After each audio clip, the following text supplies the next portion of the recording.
Okay, Shalom. My name is Yehonatan Ben Devoy. So basically, yeah, please forgive me for the past couple of weeks and please forgive me for the setting right now because essentially, well, we have a number of technical issues to deal with. I haven't been uploading content for the last couple of weeks because I've been busy with a couple of things and certain things which will remain nameless. Now we are back and I shall resume making content again. Anyways, yeah, and pardon me for the setting. Basically, yeah, we're having technical difficulties today. It's actually for the next couple of weeks, things are not going that well. Anyways, the last video I made pertaining to inheritances was about why we have inheritances. How do we know it's an inheritance? Plus, do we know for certain that these practices will continue in the Messianic age? Now, we're going to expound on other pieces of information. All right. Let's begin. Inheritances by fiat. In Leviticus 25, verse 10, it says, "You shall hollow out the 50th year and proclaim liberty throughout the land unto all of your inhabitants thereof. It is a jubilee unto you. And every man shall return unto his possession, and you shall return every man to his family." Anyways, as we went through the previous lesson, we discussed that this verse, but I didn't tell you the methodology behind it. Essentially, make note that the command on the 50th year, every man shall return to his inheritance.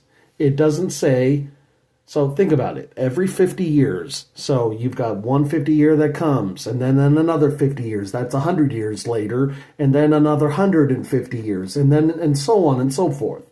Anyways, all of those chunks of time are sequential pieces of time, and you must return. It doesn't say you have to pay a debt in order to return. It just says you return, period.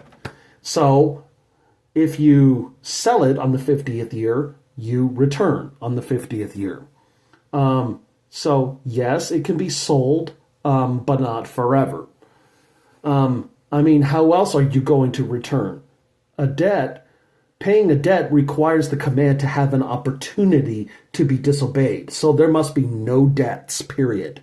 In fact, this is what we're getting to in Deuteronomy chapter 15, verses 1 through 2. At the end of every 7 years, you shall make a release, and this is the manner of the release. Every creditor, i.e., someone who owns a debt, that lendeth unto his neighbor shall release it. In other words, let go of the debts.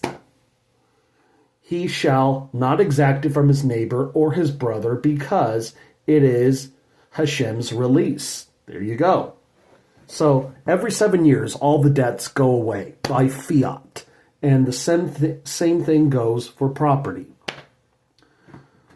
So, in and of itself, if you sell the piece of land, you get to go back free and clear without paying any debts. Next, no moving except for certain circumstances.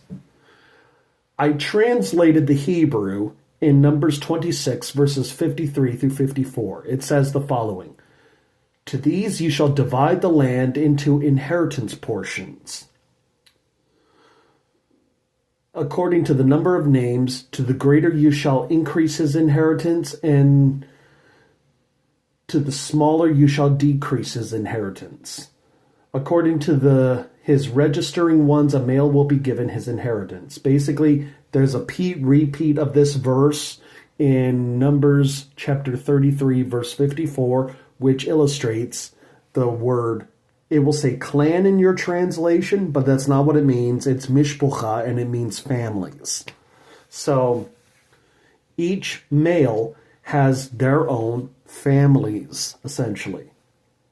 So each male that has their families, if they're more than others, they get a bigger piece of inheritance. If they are smaller, if they're a smaller family, then they get a smaller piece of inheritance. Each male is the head of the household, and they are given, a family is given an inheritance through his registering ones. Since the land, the entire country itself, essentially, which is basically what the Hebrew is saying, the land is divided up by virtue of the word land divided up means the entire country's divided up. So you have to, this means they took the entire country itself that they conquered in Joshua and divided up every single portion per families, essentially.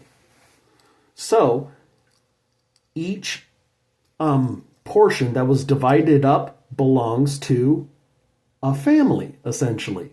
So if you have a family that's relatively large size or whatever, you get a piece of land, and then the other piece of land that's kitty corner to you will have another piece of land. So you can't move there. And if you go to another piece of land, you can't go there either because that's going to belong to another family, and so on and so forth. Each piece of land is going to belong to a family, essentially. That is not you. Because that's the whole ordeal here. So there's no moving, essentially. The only times when people can move is when you go to a city of refuge, i.e. Numbers 35. Basically, inside of Numbers 35, when you go to a city of refuge and you kill someone inadvertently or whatever, you are basically, you live there.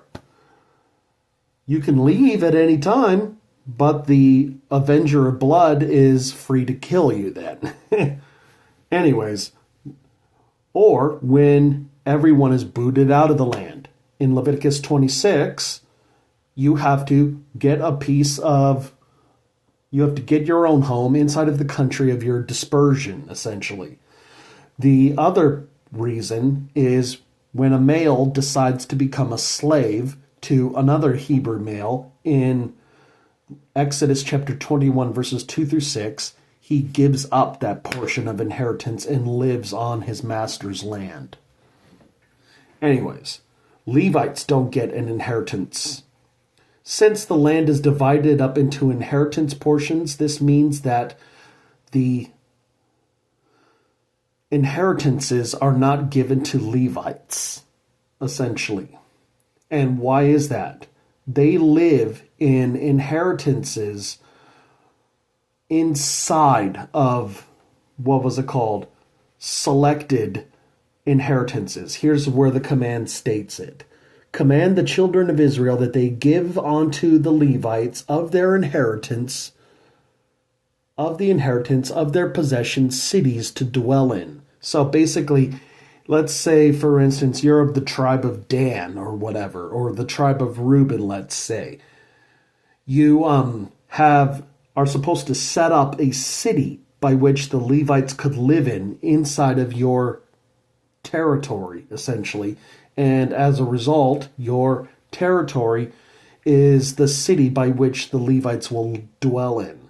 People can live there at any time, as we see in Leviticus chapter 31, verse 34. But the houses of the villages which have no wall round about them shall be counted as fields of the country, and they shall be redeemed, and no one shall go out in the Jubilee, notwithstanding the cities of the Levites and the houses of the cities of their possession.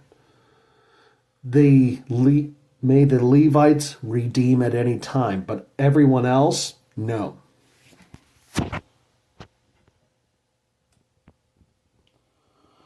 If you can't move, then what are you supposed to do? Well, this is why your land is called an inheritance. Basically, there is a command to have children. It's right there in Genesis 1:28. According to the Hebrew, it says, "Be fruitful and multiply and fill the earth." You see, you pass down your property down to your male children as seen in Numbers 26, verse 54. Thus, property is an inheritance. You're passing it down to your children. What if you don't have or get children? What if you don't want children? Well, this is where things get tough. When it comes to getting/having children, it would be mandatory that everyone get married and have children. This means arranged marriages. So that way, childbirth cannot be avoided. If you don't want children, I would suggest babysitting. So that way you can find the love for it. Anyways, that's the whole ordeal behind inheritances.